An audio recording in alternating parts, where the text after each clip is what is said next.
Hello मुलांनो, कसे आहात? मी तुमची लक्ष्मी आजी. तर आज आपण वाक्प्रचारांचे अर्थ सांगून वाक्यात उपयोग करूया. लक्ष द्या मग. 6 वाक्प्रचार आहेत बघा. वाक्प्रचार वाचते.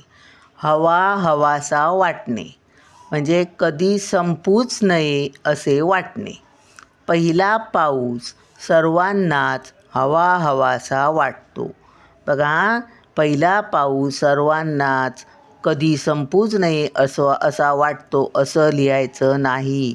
वाक्यात वाक्यरचना करताना त्या वाक्यात हा जो आपला वाक्प्रचार असतो, मूळ वाक्प्रचार, त्याचाच वापर करायचा असतो. तोच लिहायचा असतो. पण वाटणे नाही, वाटतो असं क्रियापद हे इथे सहाय्यकारी हे जे क्रियापद असते त्याच्यात बदल होतो. पण हा शब्द जो आहे हवा हवासा तो तसाच लिहायचा. चला मग पुढे जाऊया. नकोसा वाटणे म्हणजे खूप कंटाळवाणी वाटणे. आता वाक्यात उपयोग करूया. उन्हाळ्यात घामाच्या धारांनी जीव नकोसा वाटतो. हैराण करणे म्हणजे खूप सतावणे. वाक्यात उपयोग. नातवाने प्रश्न विचारून आजोबांना हैराण केले. हैराण होणे, थकून जाणे, वैतागून जाणे. बघा वाक्यात उपयोग.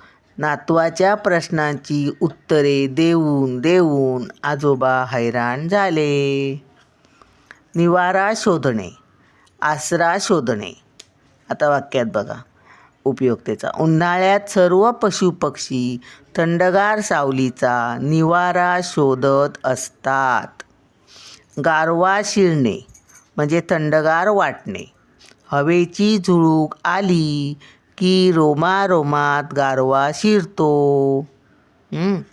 तर व्हिडिओ आवडला असेल तर लाईक करा आणि अशा प्रकारचे व्हिडिओ हवे असतील तर कमेंटमध्ये कळवा. बाय, भेटूया पुढच्या व्हिडिओत.